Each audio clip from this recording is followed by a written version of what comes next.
Hola, ¿cómo estás? Juntos de nuevo para escuchar cosas que nos van a dejar pensar con la cabeza de otros y otras que son personas muy esenciales en Latinoamérica, para estimularnos a pensar lo impensable. ¿Qué es lo impensable de este tercer conversatorio?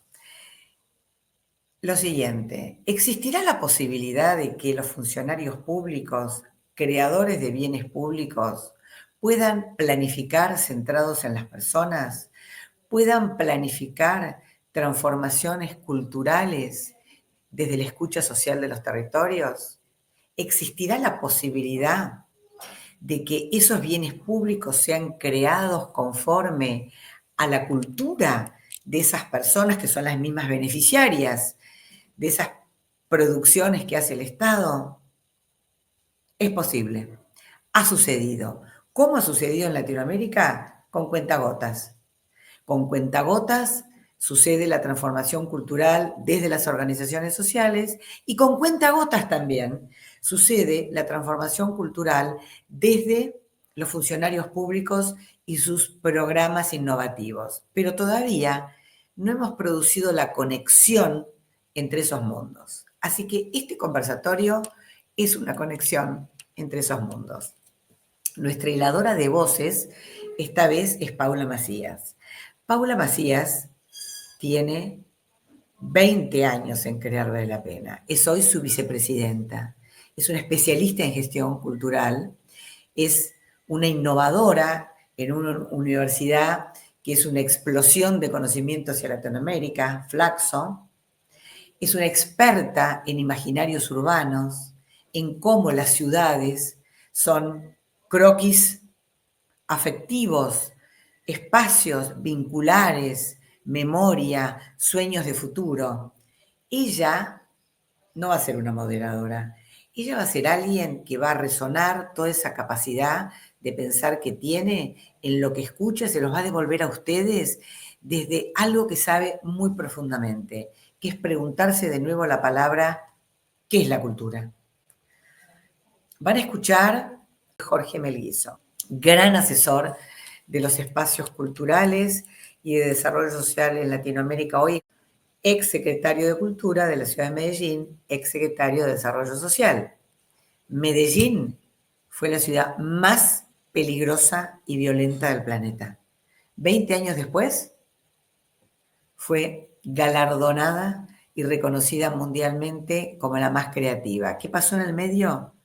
25 personas, una, Jorge Melguizo, produjeron una transformación, un urbanismo social entendido desde el arte, la cultura y la educación. Pablo Rojas Durán, Chile. Hace 10 años que está en el Ministerio de la Cultura. ¿Haciendo qué? Empoderando niñeces y juventudes desde un programa que se ha ido reactualizando, que se llama Se Crea. El programa Entornos Creativos de Crear Vale la Pena nace porque Pablo nos llamó una vez a desarrollar un aporte para Se Crea que generó una idea que hoy es un programa que hacemos para 3.000 docentes en Argentina y 66.000 jóvenes.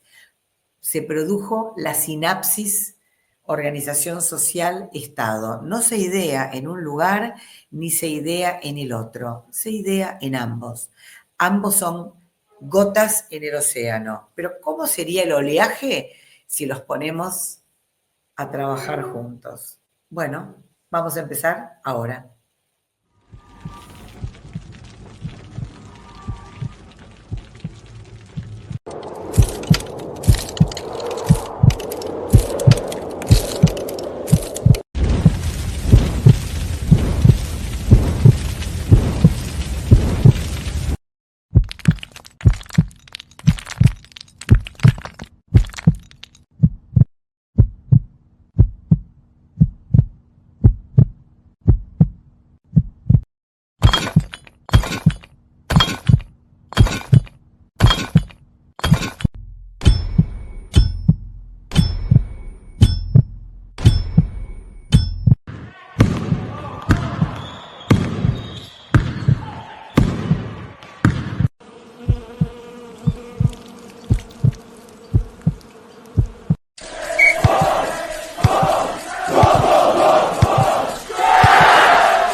ahí con este video de los corazones latiendo, ¿no?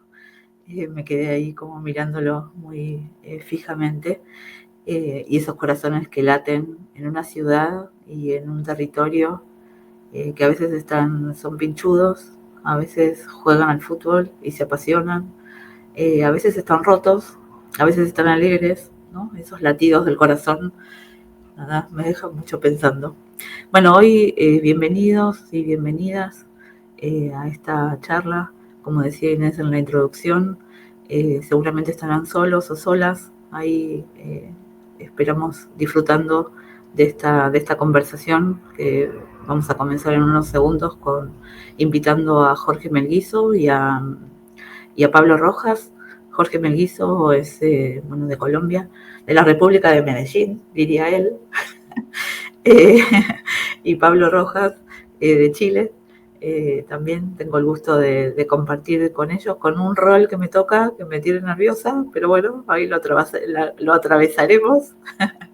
Así que bueno, Jorge, cuando quieras, comenzar con tu conversación, con tu inspiración, que siempre sos inspirador. No, buenos días, buenas tardes y buenas noches. Encantado de compartir con ustedes, con Crear Vale la Pena, con Inés Sanguinetti, con el equipo de Crear, con vos, Paula.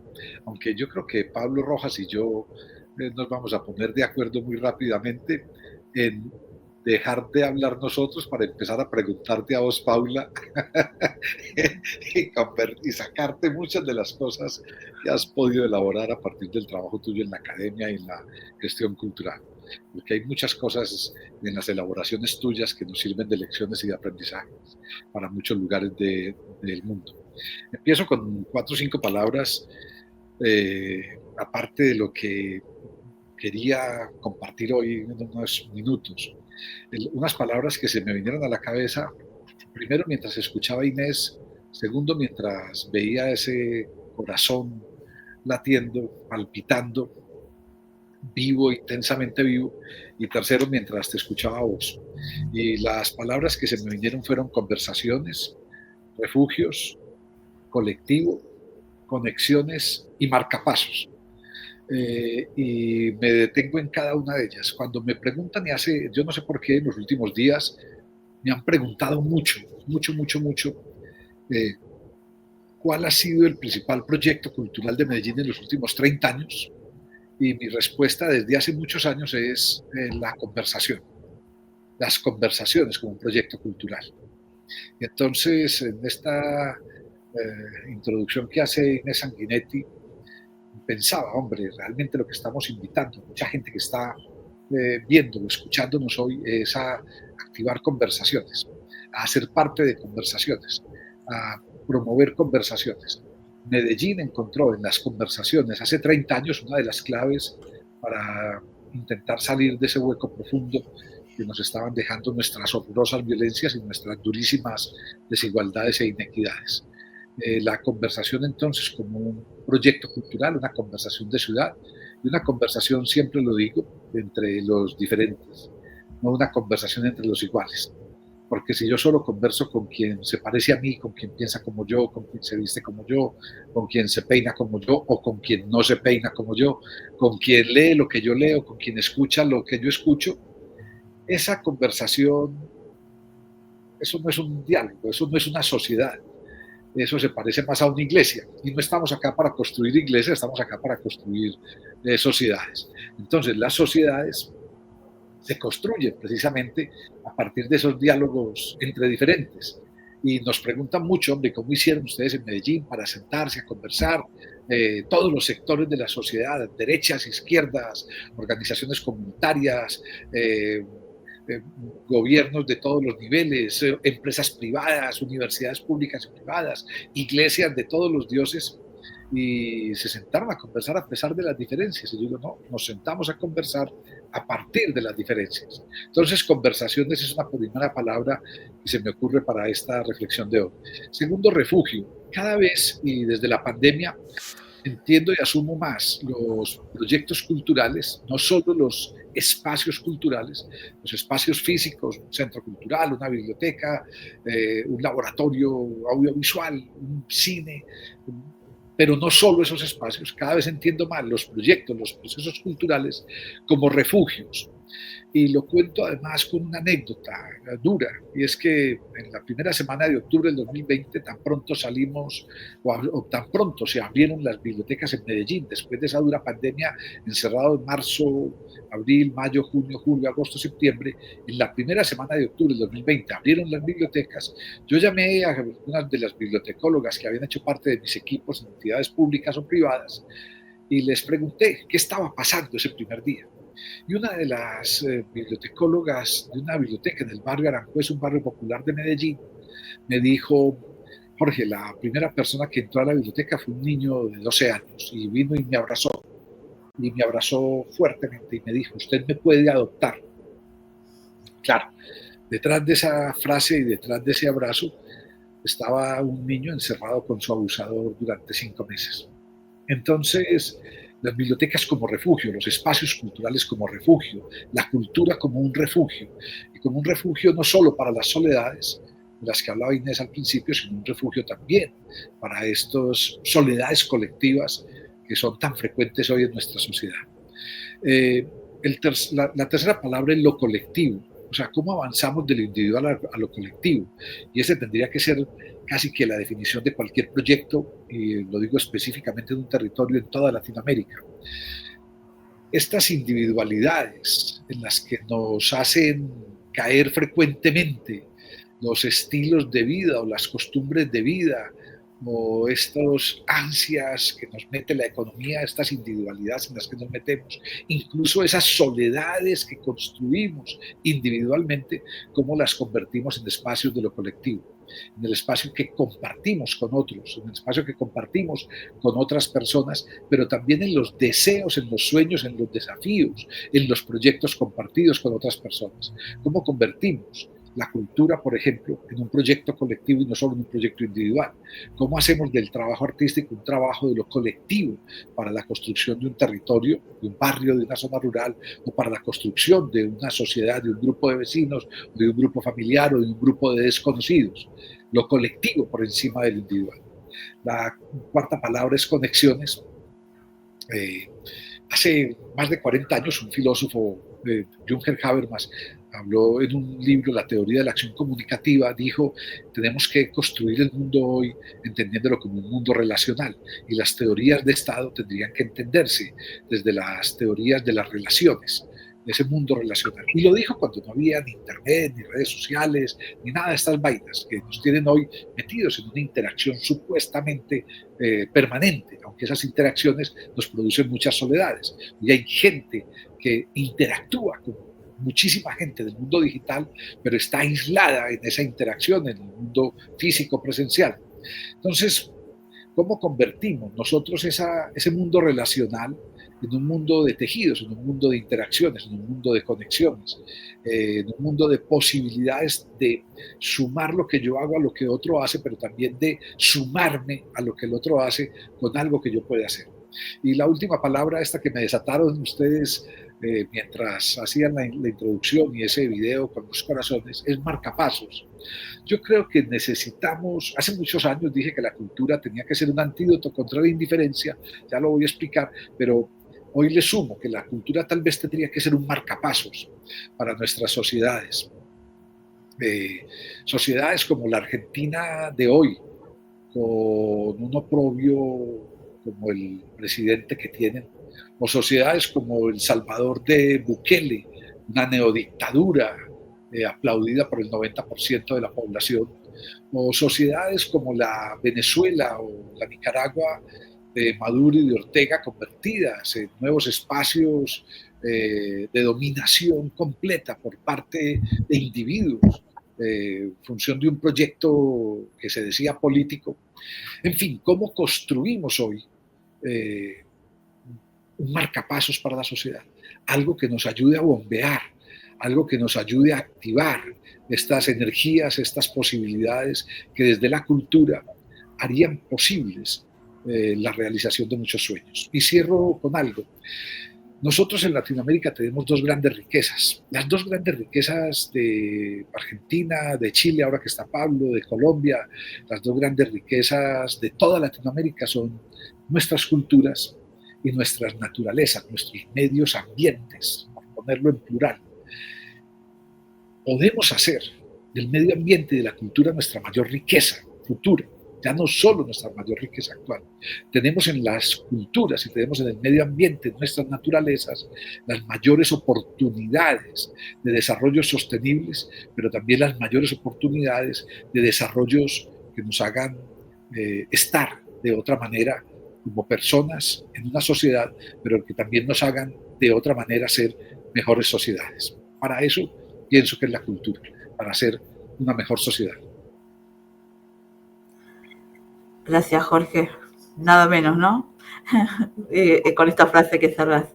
Bueno, mientras invitamos a Pablo a que se sume de nuevo a la conversación, la idea es que podamos reaccionar con algunas cosas que nos haya dejado picando Jorge. Empiezo ya si vos vas pensando, Pablo, si querés. Bueno, esta última frase, ¿no? La cultura como posibilidad de motor de la transformación social que necesitamos, ¿no? Siempre pienso cómo se produce esa ola de lo colectivo, ¿no? Estamos muy acostumbrados a cuando las problemáticas que tenemos son tan complejas y tan urgentes, ¿no? Este nene que va a la biblioteca y que pide que lo adopten, eso es algo urgente, ¿no? Eso no puede esperar. Pero ¿cómo construimos esa ola colectiva que esté lejos del asistencialismo, que pone al otro en un lugar de objeto, ¿no? Y cómo construir esa ola que nos lleve a todos puntos en función de construir esta transformación que necesitamos, ¿no? Pensaba en eso y cuando veo proyectos y conozco proyectos que me interesan, tienen que ver con, lo llamo ola, no encuentro otra palabra mejor, pero no sé si tuvieron la oportunidad de estar en el mar. La ola te lleva puesta aunque no quieras, no te deja pensar mucho, como que te lleva puesta, ¿no? Y esa sensación que tenemos que producir en lo colectivo para que esa transformación suceda, ¿no? Y esto, bueno, me quedo pensando también en esto, con la palabra que empezaste, Jorge, que es esto de las conversaciones. También, ¿no? Cómo construimos las conversaciones que necesitamos, porque se construyen como formas de pensar, ¿no? No la charlatanería, sino la conversación como forma de pensarnos en esta posibilidad o imposibilidad que tenemos hoy y que necesitamos poder construir esa posibilidad de un mundo mejor. Y lo último, esta dicotomía que tenemos, ¿no? Hablamos mucho de cambio climático, del medio ambiente y demás. Yo pienso que quizás es un poco importada la lógica del cambio climático y demás. Voy a decir esto y es medio polémico, pero bueno, lo digo igual porque lo pienso. Es un poco importada en el sentido de que lo estamos pensando desde otras cosmovisiones y quizás deberíamos pensar el cambio climático, el cuidado del medio ambiente y demás, pero desde unas cosmovisiones propias latinoamericanas que sin duda creo que son diferentes a las europeas, ¿no? Y la cooperación internacional que nos marca agenda de esto del cuidado del medio ambiente, del cambio climático, etcétera. Podríamos desde Latinoamérica pensar este cambio climático o este cuidado del medio ambiente desde nuestras propias cosmovisiones, que tenemos mucho para aportar en ese sentido, sobre todo de comunidades que vienen trabajando hace muchos años y que están invisibilizadas o mayormente invisibilizadas. Eso, me quedo ahí dando vueltas. Pablo. Bueno, primero saludarles, agradecer poder estar en este espacio de conversación, estar contigo, Paula, con Jorge, con Inés y todo el equipo, es un privilegio siempre. Ustedes dos ya me desarmaron todo lo que yo creía que había que decir hoy día y eso me encanta. Estamos cumpliendo con el mandato de la señora Sanguinetti, que es justamente desarmarnos también entre nosotros, ¿no? Pero mira, a propósito de palabras, ¿no? Puede ser un primer inicio muy bonito pensar en las palabras, ¿no? que estamos ocupando. Entonces pienso en la palabra cultura, pienso en la palabra territorio, que aparece, ¿no es cierto?, en nuestro mandato, más allá de la escucha, ¿no? Y pienso en palabras que son compuestas, ¿no? Como bienestar, ¿no? Que es parte de lo que está detrás de lo que estamos hablando siempre, ¿no? Estamos buscando justamente este enfoque hacia el bienestar de las personas, el bienestar subjetivo, etcétera, ¿no? Entonces, es bonito porque es una palabra que trae dos palabras, ¿no? Trae la palabra del bien y trae la palabra del estar, ¿no? Del estar bien, ¿no? Pero me quedé, esto me pasó ayer, Jorge, mientras pensaba un poco y leía los textos y las preguntas motivadoras que nos hacían, ¿no? Que el estar y el territorio, ¿no? ¿Cuál es la vinculación que hay en eso? O sea, el estar es esta estancia, finalmente, ¿no? Este estadio en el que estamos. Esa construcción de ese estadio, de esa estancia, pero que al mismo tiempo es la que nos cobija, ¿no? Entonces, bueno, ¿y qué sería el bien en ese estar? Y ahí tú ya lo dijiste y lo dice Paula, y creo que está muy claro, que es justamente esa experiencia cultural, ¿no? Ese sustrato cultural. Entonces, qué bonito que la palabra bienestar también pueda ser cultura-territorio, ¿no? Si rimara mejor, pero básicamente, qué bonito pensar que lo que se busca, lo que está detrás, lo que se promueve detrás de todo esto, es ese bienestar que significa que el territorio, que es nuestro espacio natural de estancia, nos genere, digamos, este bien, que es justamente la experiencia cultural que está alojada, que está en esos espacios, ¿no? Entonces, me quedé con esa también idea de compartir un juego de palabras, ¿no? Me sumo, evidentemente, al tema y me gustaría después tal vez compartir con ustedes una experiencia concreta de conversaciones, que creo que fue muy bonito lo que nos planteó Jorge en ese sentido, ¿no? Hay algo, por ahí partimos. Hay algo que además, ahora que mencionaste las palabras, voy a mover este momento para mostrarles algo, porque me voy a parar para coger algo. Es imposible que Jorge Melguizo hable sentado, eso los que lo conocen lo saben. Este es mi rinconcito de memoria, ahí queda con un contraluz. Este es mi rinconcito de memoria, ese pedacito allá de la Comisión de la Verdad. Colombia firmó un acuerdo hace 8 años con las FARC, el gobierno colombiano y las FARC, el Estado colombiano. Un acuerdo para intentar terminar el conflicto durante 60 años, y no ha sido posible. Hay unas disidencias de las FARC, y hay otra guerrilla del ELN, y hay paramilitares, en fin. Hoy estamos mejor que hace 8 años, pero todavía estamos mal.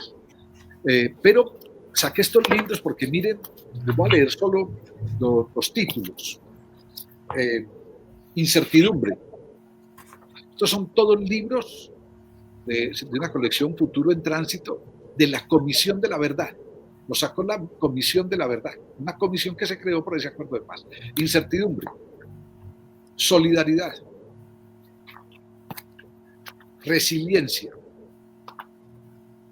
territorios, respeto. Miren, palabras para nombrar un proyecto cultural de verdad. Responsabilidad, acuerdo, perdón, confianza. Tan necesaria esto, o sea, ¿en qué confiamos hoy? ¿En qué confiamos personal o colectivamente? Confianza, comunicación, diversidad, y mire esta, y no la seleccioné al final, la escogí en el orden en el que estaban, fanatismo. Pensemos en estas palabras, o sea, construir un proyecto cultural alrededor de estas palabras. Y esto es parte del legado de la Comisión de la Verdad en Colombia. Cómo las palabras funcionan, cómo nos han funcionado, cuáles son las palabras que nos han funcionado para la guerra, cuáles son las palabras que hoy nos funcionan mal en Latinoamérica, debilidad de las democracias, fanatismos, lo absurdo de la indiferencia frente a las inequidades, y cuáles son las palabras con las que tendríamos que nombrar un proyecto de sociedad. vuelvo a mi puesto para evitar el contraluz. Da la vuelta. Sí. La otra vez hablando con unas colegas colombianas, me decían, con esto de las palabras, ¿no? Decían paz, ¿no? La palabra paz, que es una palabra hermosa, ¿no? No solo la palabra, sino la sensación de paz y la necesidad de paz, pero que ellas creían que en Colombia estaba muy bastardeada, y que le habían quitado la posibilidad real que la paz suceda, ¿no? Porque me quedé pensando en esto, Jorge, que decías de las palabras, Claro, y a veces las palabras se les quita el sentido, ¿no? claro. Mira, hace muchos años, y perdón una anécdota personal, hace muchísimos años, 40 años, mi hermano, un hermano menor que yo tengo 62, él tiene 60, se fue a estudiar fuera del país, se ganó una beca para la Unión de Repúblicas Socialistas Soviéticas, todavía hablamos, y estaba estudiando en Kiev, o sea, miren dónde va, en Kiev, estaba al lado del río Volga, y desde ahí nos escribió una carta, nos decía, por primera vez tengo una sensación, mi hermano tenía 20 años en ese momento, por primera vez tengo una sensación que no sé cómo describir. Estoy sentado al frente del río Volga con un libro y no tengo una palabra en el idioma para describir esta sensación, pero por darles una idea, para que se acerquen lejanamente a una idea, es lo que nosotros en Colombia llamamos tranquilidad. Pero la palabra tranquilidad en Colombia no es lo que yo siento hoy acá. Es decir, esto es mucho más que la tranquilidad. Porque claro, para nosotros tranquilidad era que no estallara una bomba. Y miren, lo decía hace 40 años, y miren lo que hoy está pasando al lado del río Volga. O sea, es cómo construimos un universo cultural donde las palabras signifiquen y donde construyamos el sentido de esas palabras. Qué bueno, bueno. Bueno, vamos a invitar ahora a Pablo a que nos pueda compartir lo que trajo para presentarnos, y después volvemos Jorge y volvemos a charlar entre los tres. ¿Te parece, Pablo y Jorge? Sí, genial. Yo lo primero es que comentarles un poco desde dónde hablo, de dónde miro yo la problemática hoy día de la cultura, ¿no? Bueno, uno, ya lo dijo Inés, yo soy funcionario público, llevo 14 años en el servicio público, con ya varias administraciones distintas, y en particular mi área es la educación. Entonces mi tema, yo trabajo en el Ministerio de las Culturas de Chile, mi tema es la vinculación entre educación y arte y cultura, ¿no? Entonces, desde ahí es la mirada que quiero compartir, algunas ideas como principales. La primera cosa que quería, antes de entrar en presentarles muy brevemente una iniciativa que decía yo, más bien de conversaciones, en este caso con las niñeces, es que muy mi cabeza de profesor me llevó a leer las preguntas, ¿no es cierto?, que nos entregaron aquí, y seleccioné una o dos que quiero así muy brevemente comentar. Y una plantea sobre los desafíos de la gestión cultural en el contexto territorial, como no centrado solo en la idea de la cultura y las bellas artes. Y ahí hay un primer elemento que nosotros hemos estado trabajando y que también tiene que ver con otro momento de conversación que tuvimos el año pasado a nivel de Latinoamérica, que fue una reunión para poder entregar una visión a un marco de educación, arte y cultura de UNESCO, y que celebramos el año pasado justamente. Y ahí apareció un concepto que me parece muy interesante, que es por fortalecer la escuela como espacio cultural. Entonces, cuando miramos a la escuela como espacio cultural, ya de alguna manera salimos del concepto tradicional, salimos de los espacios tradicionales, porque la escuela no se trata de disfrazarla de espacio cultural, sino que justamente de levantarla y valorarla como el gran espacio cultural para muchas de las niñeces, ¿no? Ya sabemos, al menos en Chile, casi el 50% de las escuelas son rurales, son unidocentes, y es el gran centro de desarrollo de todo tipo de idas y venidas, ¿no? Este pulmón, ¿no? Que de alguna manera recoge y entrega, ¿no? Que está permanentemente. Entonces, primer elemento, ¿por qué no mirar también entonces otros espacios que hoy día son nutrientes fundamentales de cultura para aportar a la conversación? Entonces, la primera cosa que quería era eso, ¿no? Pensar en la escuela como espacio cultural. Y lo segundo, que preguntaba o nos hacía como reflexionar sobre como agentes de transformación cultural, y en coherencia con eso, también pensar al equipo de los y las docentes como agentes culturales. Creo que hay un desafío gigante, justamente por lo anterior, pero también porque si entendemos también al mundo de la educación como constructores de conocimiento, no solamente reproductores de conocimiento, sino que estamos en eso, bueno, también obviamente que hay una construcción también cultural que es importante que de alguna manera se haga a lo mejor más evidente, ¿no? Que no sea transparente, sino que tenga esa como intención, por así decirlo. Pero, y sobre todo, y ahí es donde quiero compartir una experiencia, también a los niños, niñas y jóvenes como agentes culturales, ¿no? Y no como, de nuevo, aquel que estoy formando para que el día de mañana sea un gran agente cultural, ojalá el que tenga todas las estrellitas y consuma cultura y desarrolle y todos los términos que son tan discutibles y que Paula lo sabe discutir mejor que yo, ¿no? Pero básicamente, ¿cómo pensar que niños, niñas y jóvenes son también agentes culturales, ¿ya? Entonces, yo les quiero comentar un programa que estamos trabajando ya hace 10 años en Chile, que son los centros de creación, los Se Crea. Tengo unas imágenes ahí que nos van a ayudar a ir como visualizando, ¿no? Lo primero es decir que el espacio de los Se Crea es un espacio abierto, son centros, ¿no es cierto? Después vamos a ver algunas imágenes que aparecen en los espacios, pero que se fundan en la convicción de los derechos de todo niño, niña y joven, ¿no? Los derechos de infancia, los derechos culturales, y por lo tanto el derecho a ser partícipes y ser ciudadanos hoy, ¿no? De los procesos.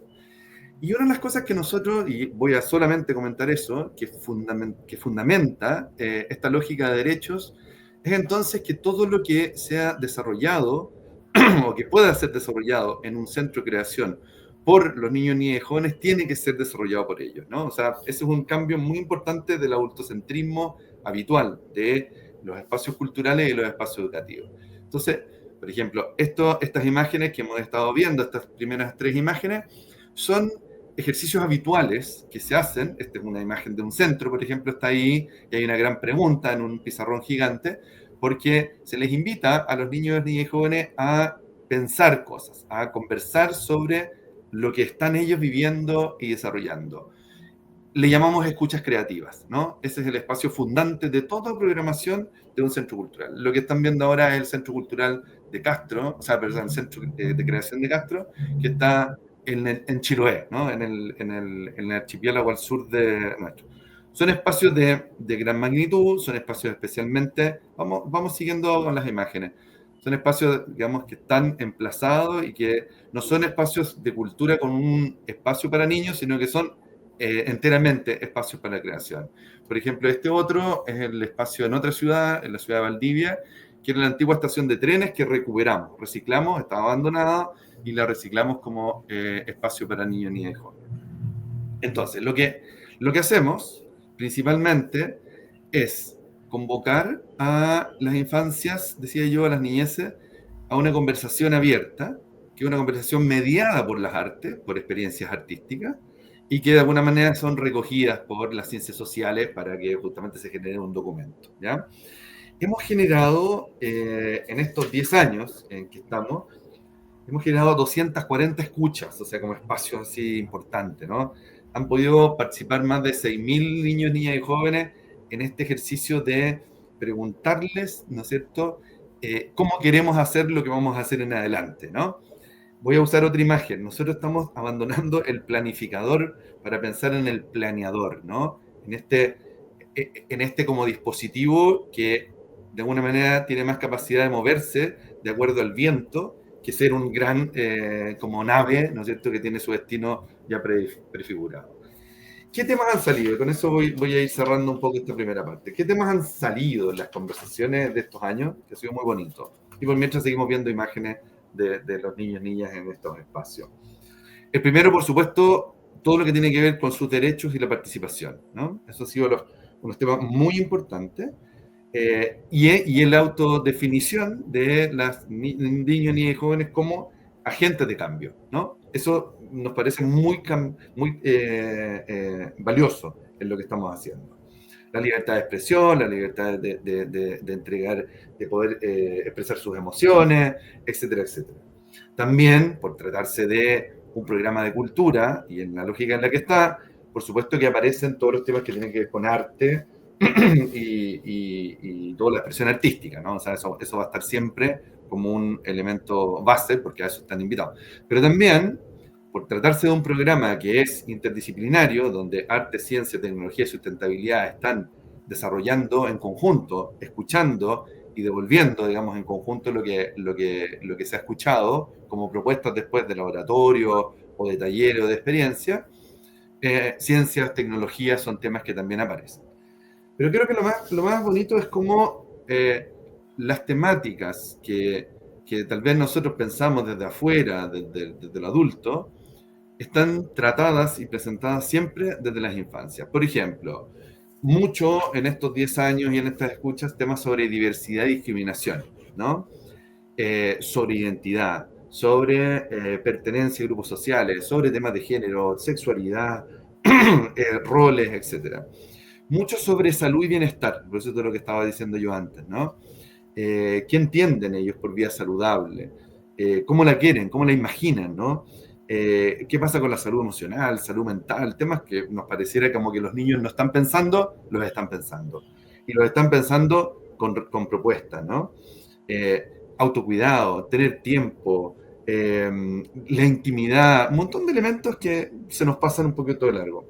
Temas de seguridad, de violencia, todas las vulnerabilidades que se sienten permanentemente, que sienten, todo lo que son ambientes seguros, temas de droga, alcohol, el tema de la violencia, la guerra acá, la guerra allá, no solamente los temas más específicos. Problemas políticos nacionales, todo lo que fue el estallido social en Chile estuvo muy presente en las discusiones y las conversaciones de los propios chicos, ¿no? Los vínculos sociales, el significado que tiene la vinculación, que estábamos recién también hablando, ¿no? El no estar solo, el ser parte de otros, y por lo tanto también la convivencia, y no solamente para el caso de ellos, la convivencia en personas, sino que todo lo que significó la convivencia digital, las redes sociales, son otros temas muy tratados, y también el tema de la ciudad y el tema del territorio. Y me detengo 2 minutos en eso porque ha sido muy interesante, porque cuando hablamos de la ciudad, ellos, básicamente ellos y ellas están hablando un poco del factor más identitario, ¿no? Y por lo tanto el elemento cultural que está asociado y que reconocen en su entorno, en su ciudad, en el campo, en el lugar donde estén, ¿no? ¿Qué pasa con temas como la alimentación, por un lado, pero también temas que tienen que ver con el patrimonio y los que son más citadinos, ¿no? ¿Qué tipo de ciudad queremos? Una ciudad más amable, una ciudad más inclusiva, a lo mejor sin tanta congestión, no tan segregada, estamos nosotros en un país tremendamente segregado, no tan estigmatizada, etc. Entonces, todos esos elementos, la relación con la naturaleza, con el medio ambiente, con el espacio escolar, todos esos temas han aparecido y han sido tratados en estos 10 años, y el ejercicio que hace Secrea es que toma esas conversaciones y las traduce después en la programación de estos espacios culturales, de estos espacios de creación, ¿no? El ejercicio es así. Se le devuelve, de alguna manera, a estas niñeces y se le dice, mira, nosotros escuchamos esto. ¿Qué les parece si, por ejemplo, en temas de ciudad, hacemos un ejercicio y a lo mejor salimos a mapear la ciudad juntos con instrumentos que vienen del mundo del arte o que vienen del mundo de la ciencia o las tecnologías, y a partir de ese mapeo empezamos a construir un proyecto de transformación de tu propio entorno?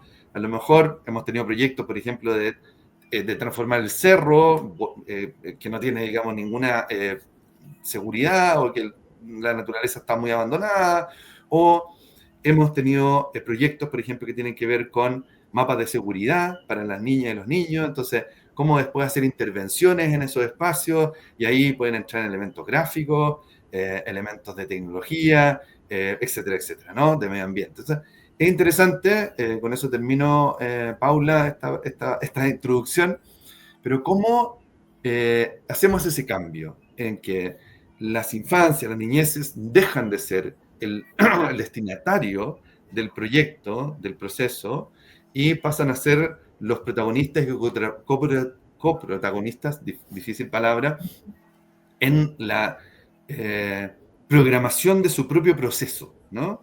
Que es bastante contracultura, a propósito también del concepto, y que de alguna manera facilita muchísimo, es difícil cambiar la estructura, digamos, autocentrista, pero facilita muchísimo justamente el sentido de pertenencia y que de alguna manera estas conversaciones sean efectivas de escucha, ¿no es cierto?, para la gestión del territorio desde las propias infancias, ¿no? Eso así como primera idea, Paula. Primero hay muchas ideas. Sí, demasiado, ya lo Hay sé. muchas ideas, sí, claro, me queda la cabeza así. Gracias, Pablo. Bueno, mientras invitamos a Jorge a que se sume a este intercambio,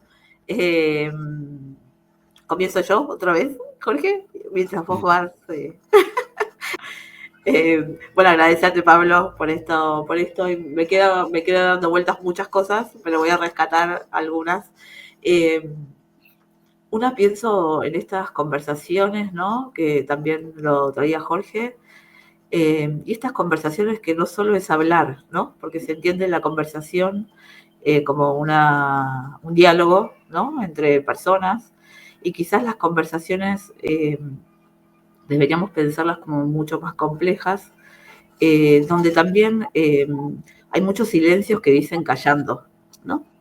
Y que, digamos, no son palabras, pero son silencios, y que esos silencios,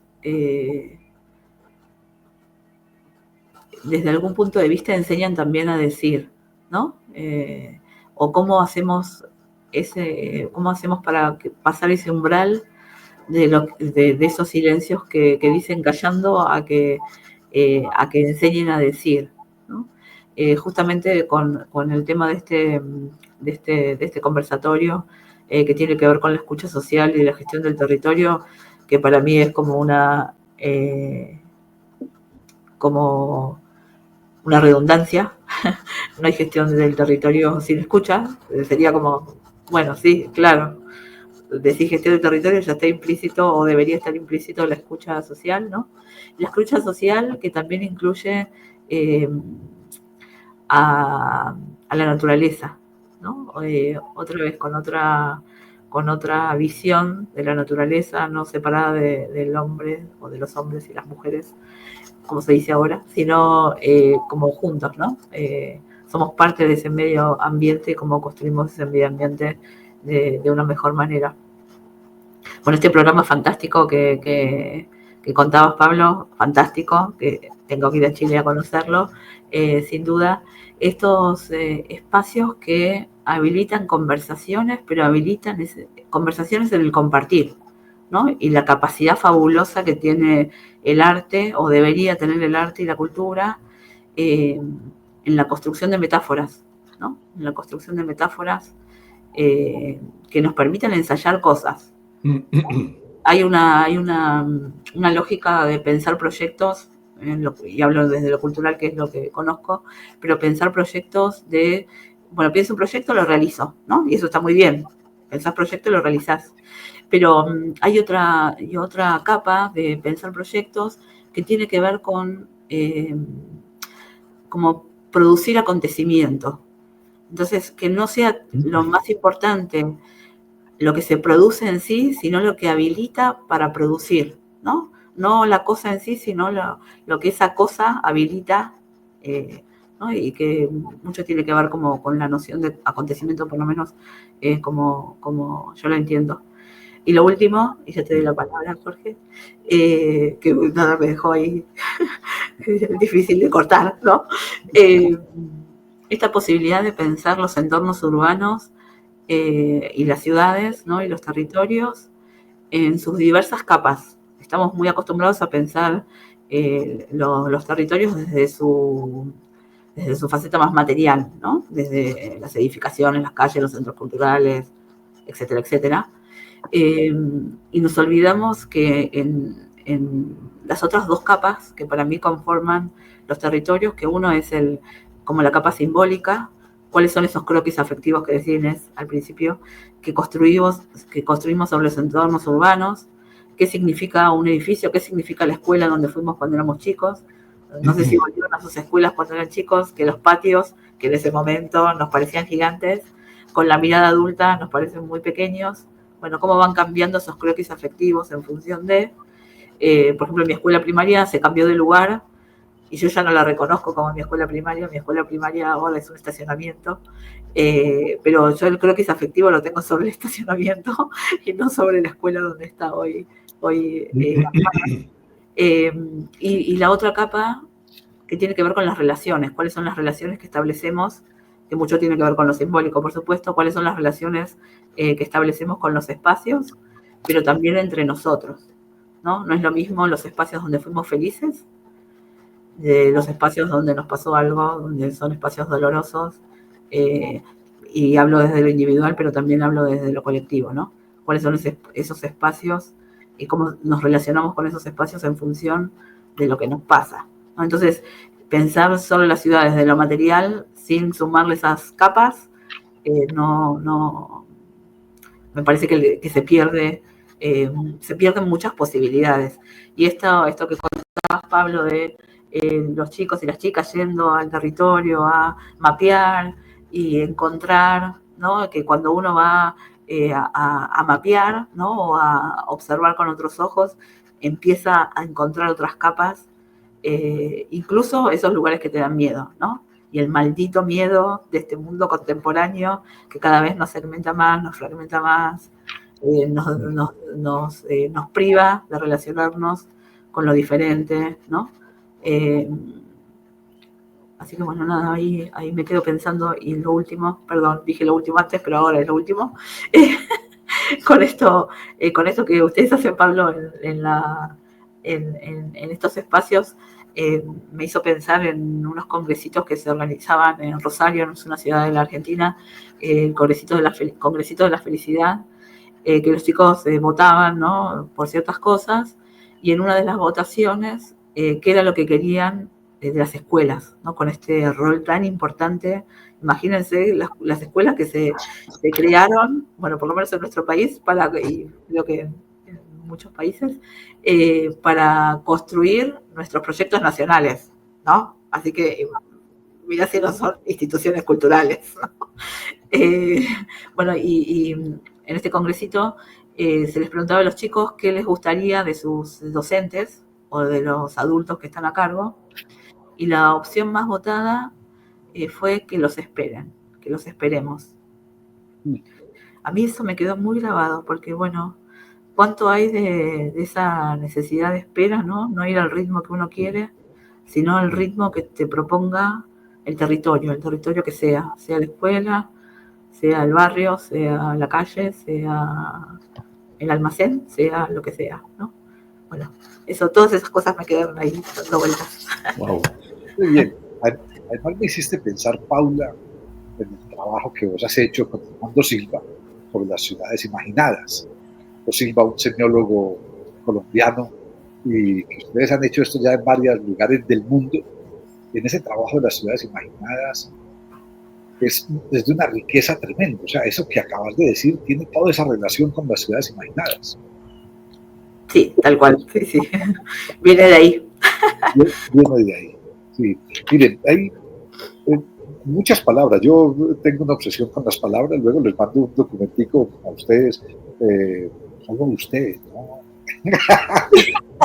Les mando un documento que pueden compartir, se llama Las palabras funcionan. Una charla que hice el año pasado para la Universidad Nacional Autónoma de México en la inauguración de su fiesta del libro y la rosa. Es una gran feria del libro en la universidad más grande de México, una universidad de 300,000 estudiantes y de 500,000 personas que la habitan. Y hoy, ahora nuevamente escuchándolos a ustedes dos, Paula y Pablo, pienso en palabras. Entonces, hay dos palabras las que vos conectás, Pablo, en tu experiencia, educación y cultura. Y miren, nuevamente, la remisión a la pandemia yo creo que es inevitable, porque antes decíamos antes y después de Cristo, ahora todos lo decimos antes y después de la pandemia. O sea, el mundo cambió para unas cosas para bien, para otras cosas para mal, pero es inevitable esa referencia. Y yo trabajaba con una organización dirigiendo unos proyectos educativos y culturales cuando la pandemia empezó, y me retiré en plena pandemia.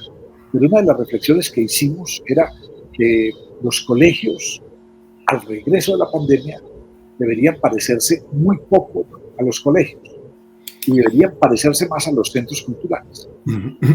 Es decir, un colegio debería ser un gran centro cultural, debería ser asumido como un gran centro cultural. Incluso en el 2019 tuve la oportunidad de estar en un análisis para diseñar una red de colegios para esa organización con fama de Medellín, y visitamos con los equipos, visité algunos, pero en total se visitaron 43 colegios en 12 países. Y de esos colegios hicimos un mosaico para diseñar los colegios de Confama, se llaman Cosmos School. El nombre no me gustó, pero bueno, yo le digo los colegios Cosmos. Esa red de colegios se pensó como un proyecto cultural, no solo como un proyecto educativo. Y los colegios tenían que parecerse más, los estudiantes tenían que llegar a un centro cultural. Recuerdo incluso una conversación con el director de un colegio de La Salle en Torreón, uno de los que fuimos a ver, Torreón Gómez Palacio en México.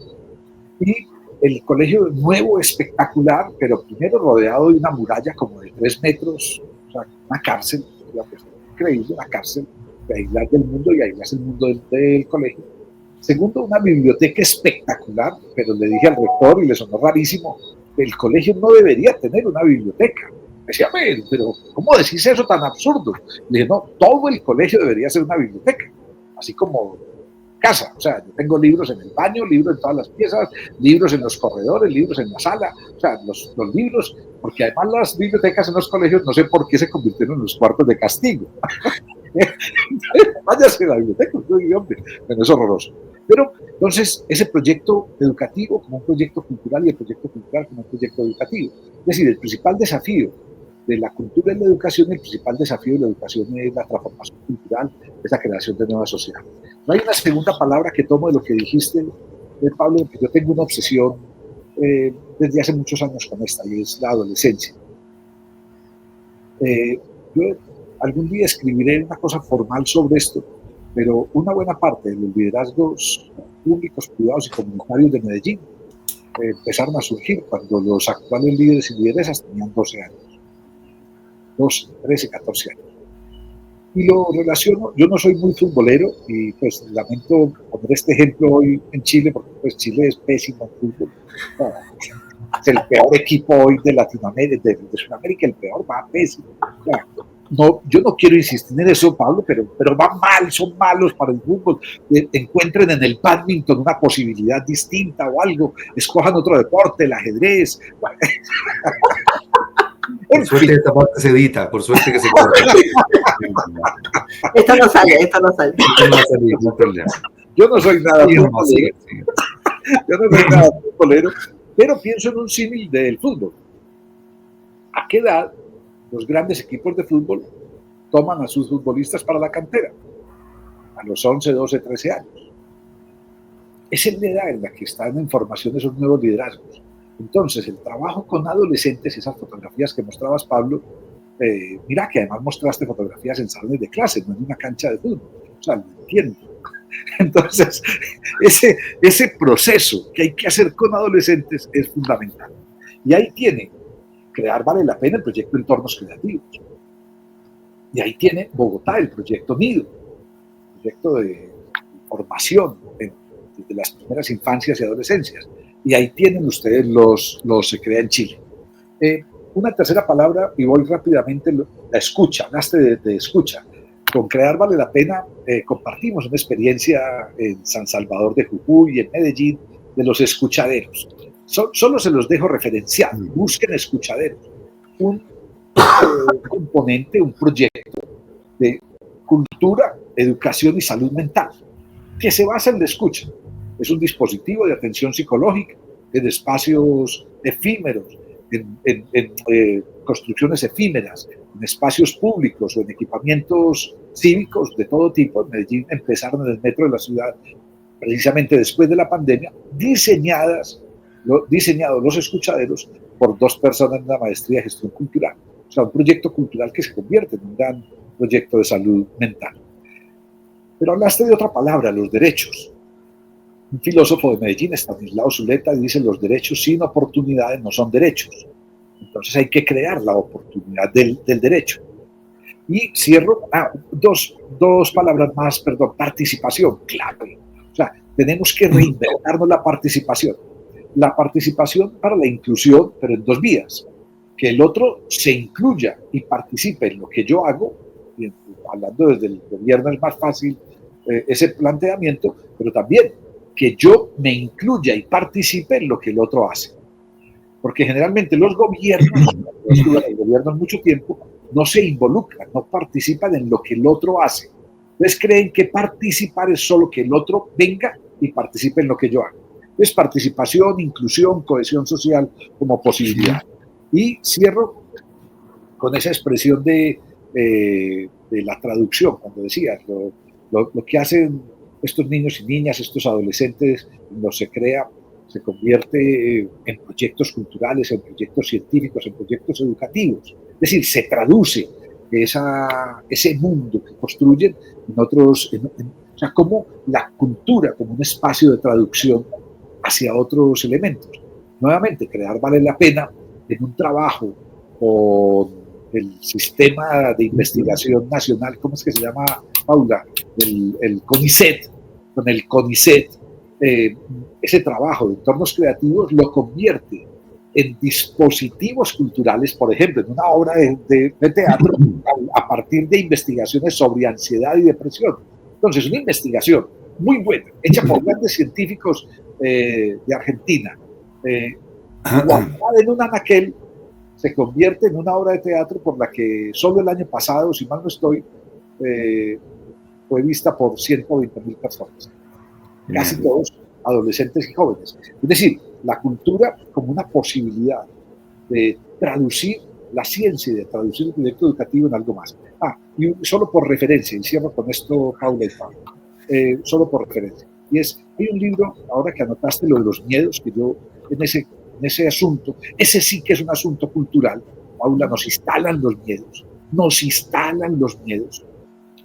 Acabo de ver que en Argentina hay un candidato de la alcaldía de Escobar diciendo: compraré armas para que los vecinos se defiendan. O sea, y está en los avisos públicos. Entonces, bueno, instalan el miedo. Es el efecto Donald Trump, ¿cierto?, mundialmente replicado. Hay un libro que recomiendo de José Antonio Marina, un filósofo español de Valencia, España. José Antonio Marina tiene un libro llamado Anatomía del Miedo, porque yo creo también que tenemos que encontrar nuevas formas de la cultura para enfrentarnos a esos miedos que nos instalan culturalmente. Perfecto. Déjame reaccionar un poquito, Paula, a tantas provocaciones que hace siempre Jorge. Voy a hacer las que vale la pena contestar, no las otras que hizo que no tiene sentido, ¿no? Que habitualmente hace, ¿no? Es su deporte favorito, es mostrarnos a los chilenos lo mal que estamos jugando al fútbol. Pero no vamos a seguir. Eso déjalo pasar. No, quiero comentar un par de cosas. Primero, que la lógica del derechos que tienen, ¿no es cierto?, que se hacen concretos, o sea, que somos garantes de derechos en la medida que podemos ofrecer oportunidades para que esos derechos, ¿no es cierto?, se desarrollen, ¿no? Y en el caso de las niñeces es muy relevante aquello, ¿no? Porque en el mundo adulto, cuando un derecho es conculcado, bueno, hay formas, ¿no es cierto?, organizadas y de reclamarlos de alguna manera, ¿no? Organizadas o que se organizan para aquello. Nosotros acuñamos en los centros de creación el derecho a imaginar y a crear. Ese es el derecho que nosotros estamos garantizando en ese espacio, ¿no? Todo niño, toda niña y adolescente y joven tiene derecho a imaginar y a crear. Y estos dispositivos, estos espacios, posibilitan ese derecho, ¿no? Que se traduce, como dice Jorge, en dispositivos, pero que el primer ejercicio es que escucho, entonces. ¿Qué estás imaginando? ¿Qué estás viendo? ¿Qué estás pensando? ¿No? Vamos co-construyendo eso. Es una primera cosa que quería comentar. Lo segundo, que tiene que ver un poquito con los paradigmas también de educación, quiero traer dos pequeñas frases de Paulo Freire, que sigue siendo un gran inspirador para la educación latinoamericana, ¿no? Uno, dice, saber que enseñar no es transferir conocimiento, sino que crear las posibilidades para su propia producción o construcción. Eso es lo que nosotros estamos haciendo en estos proyectos, ¿no? Generando esas posibilidades, creando la posibilidad para. Nosotros no estamos a cargo de aquello, ¿no? Del aprendizaje o de la enseñanza en particular. Y eso también es muy valioso porque, de nuevo, es virtuosa justamente la vinculación entre educación y cultura para ser un generador de posibilidades, ¿no? El mismo Freire habla que la curiosidad ya es un conocimiento, o sea, básicamente es la curiosidad la que nosotros tenemos que seguir trabajando y apoyando justamente para los chicos, ¿no? Y lo último es que en el mundo de la educación se habla mucho, no sé si se usa el mismo concepto en todos los países de Latinoamérica, pero se habla mucho de la comunidad educativa, ¿no? Que la escuela es la comunidad educativa, ¿no?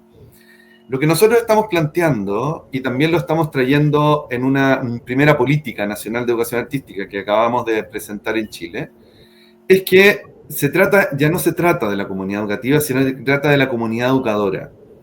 Y cuando hablamos de comunidad educadora, entonces, que también lo recoge en parte el texto que finalmente resultó de esta conversación global que se hizo de UNESCO, que les decía yo, es que el UNESCO dice ampliar el concepto de entornos de aprendizaje.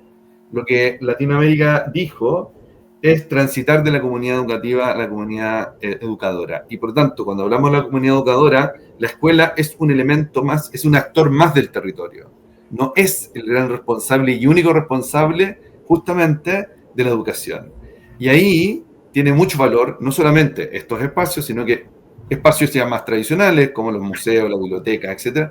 Pero también rescato mucho lo que dijo Jorge, ¿no es cierto? Las dos virtudes que tal vez tenemos nosotros muy fuertemente, que tiene que ver con los entornos culturales y todos los procesos culturales que están en los mismos territorios y que las escuelas les cierran la puerta para que no entren, ¿no? Los aíslan de los procesos de patrimonio inmaterial que están sucediendo en su entorno, los procesos creativos o de producción cultural y de otras formas, ¿no es cierto?, de expresión que están a la salida de la calle, ¿no?, al otro lado de la calle, que no entran. Y también los espacios naturales, todo lo que tiene que ver con el patrimonio natural y cómo eso también es parte entonces de esta comunidad educadora. Creo que el cambio de paradigma, que me pareció que tuvo mucho eco en la conversación que tuvimos el año pasado con distintos agentes de América Latina y el Caribe, es dejar un poco que la escuela cumpla el rol, pero no es la única que cumple el rol. O sea, ayudarla a que cumpla el rol, pero tomar, digamos, la responsabilidad con mucha conciencia, que es la comunidad la que educa, y la comunidad tiene no solamente entonces instituciones, sino que también tiene comunidades, personas, conflictos, posibilidades y todo lo que hemos dicho ahora, ¿no? Yo me quería quedar como con esa como conceptualización de esta relación entre educación, cultura y territorio, ¿no? Desde ese punto de vista. Bueno, gracias Pablo. Sí, qué bueno esto de pensar los espacios, y ya vamos cerrando. Pensar los espacios, la escuela, en este caso, que vos mencionabas, desde sus entornos, ¿no? Pensarlas como entornos. Justo el otro día conversaba con una persona que me contaba de un barrio y él decía, bueno, empezaron a aparecer cositas. Me gustaba la palabra cositas. Las cositas eran el teatro, el restaurante no sé qué, el barcito no sé cuánto, el almacén, la verdulería, ¿no? La señora que vendía en la esquina, no sé qué cosa, la escuela, ¿no? Y que son cositas, porque en realidad separadas son cositas, que producen una cierta transformación de acuerdo a lo que puedan hacer, pero ¿cuál es la potencia de pensarse en entorno y en trama todas esas cositas puestas en un entorno creativo, ¿no? En un entorno, y salió el entorno de esto educador que mencionabas, Pablo, el entorno creativo que desarrolla Crear Vale la Pena, en esto de pensar cuáles son estos contextos de oportunidad. En otra época se usaba mucho esto, cuáles son estos contextos de oportunidad que construimos para equiparar esas oportunidades que no todos tenemos, partimos de la misma base. Yo te escuché, Jorge, en alguna charla que diste, que era muy gráfico, vos sos muy gráfico en algunas cosas y me quedan grabadas, yo que soy muy visual, y era, ibas contando con otra persona, bueno, nací en una casa de material y no sé qué, ¿no? Entonces, bueno, un paso adelante. Yo nací en una casilla de madera, bueno, me quedé un paso atrás. Nací en una familia que pudo darme contención y que además pude acceder a la educación y había un valor en la educación. Bueno, yo que nací en una casilla, además, en mi familia había muchas problemáticas de violencia y demás, y no tenían un valor en la educación. Bueno, y cómo esos pasos, que se cree que todos partimos de la misma base, esos pasos que no tienen nada que ver con nosotros individualmente, sino que nos tocó una familia particular, una casa particular, un barrio particular, y no tenemos ningún mérito en eso, sino que nos tocó. A partir de eso, cómo quienes podemos tener alguna posibilidad más que otros, cómo somos responsables en poder equiparar, y bueno, cuando nos toca, por supuesto, estar en el Estado, o estar en organizaciones, o en instituciones con fines públicos, cómo construimos esos entornos para que las oportunidades puedan de alguna manera equipararse, ¿no? Cómo construir esos contextos de oportunidad que permitan desarrollarnos de la mejor manera. Pensaba esto, ¿no? Y cómo aparece la figura del entorno. Y otra cosa que pensaba, y con esto cierro, es cómo estas palabras, estos conceptos que estuvieron dando vuelta en esta conversación, ¿no? Refugio, participación, conversación, medio ambiente, educación, cultura, etcétera, cómo lo construimos en dispositivos, y somos porfiados en construir esos dispositivos que nos permitan ir hacia donde queremos. Y no quedarnos en eso, si ese dispositivo sea un centro cultural, una biblioteca, una escuela, lo que sea, y no olvidarnos de cuál es el propósito, ¿no? Vos decías, Pablo, el propósito de los espacios, estos que vos contaste, es trabajar por el derecho a la imaginación y a la creación. No olvidarse nunca de ese propósito. Y el dispositivo tiene que estar en función de, no al revés, ¿no? Y muchas veces a lo largo del tiempo esos dispositivos, instituciones, como lo llamemos, empiezan a perder su sentido. Cuando empieza a perder su sentido hay que hacerse como un cartel muy grande que diga, bueno, estos espacios fueron creados para cumplir con el derecho a la imaginación y a la creación. Vamos, hoy funciona esto, quizás mañana no funciona esto que estamos haciendo, pero ese propósito no se cambia, ¿no? Así que pensaba esto como, porque también hay tanto escrito y tanto dicho sobre los contextos de oportunidad, la creatividad, ¿no? El valor del arte, el valor de la cultura, el valor de la educación. Hay un montón de cosas escritas desde lo conceptual bien interesantes, y hay menos probado desde los dispositivos, creo yo.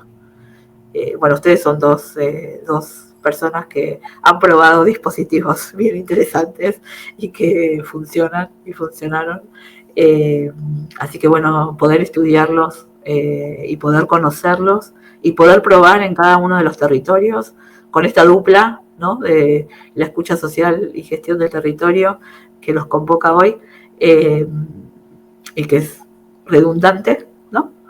O que debería ser redundante, cómo construimos los dispositivos necesarios para que suceda la transformación que necesitamos como países, ¿no? Así que bueno, agradecerles mucho por haber estado, Jorge, Pablo, un gusto haber conversado con ustedes. Si quieren decir algo... No, que estas conversaciones hay que seguirlas, pero en vivo y en directo, con un asadito argentino, con unos vinos chilenos que son mejores que los argentinos. Y con un buen dulce de leche. Eso. De Medellín, que es donde se sirvió el ron. Sirvió el ron, por favor. El Arequipe y un ron Medellín. Un ron Medellín, que es bien bueno. Se deja tomar eso. Se deja tomar. Bueno, Paula, Jorge, un gusto de conversar con ustedes, compartir qué se está haciendo. Creo que es importante también tener estas posibilidades, saber la riqueza que tiene. Creo que vamos a agregar un tercer elemento a las grandes riquezas de Latinoamérica, y es justamente la capacidad de inventar también nuestros propios dispositivos, ¿no? Creo que en eso tenemos que ser muy lúcidos, que estamos inventando dispositivos y que, bueno, quedémonos muy contentos de lo que se está pudiendo desarrollar en Latinoamérica. Así que muchas gracias, y gracias a Crear Vale la Pena, gran dispositivo justamente que nos convoca. Sí, eso, gracias a Crear Vale la Pena, y gracias a todos a quienes tengan la oportunidad de escuchar este video. Ojalá sean muchos y lo hayan disfrutado. Así que, bueno, gracias Jorge, Pablo, y a todos. Hasta luego. Hasta luego.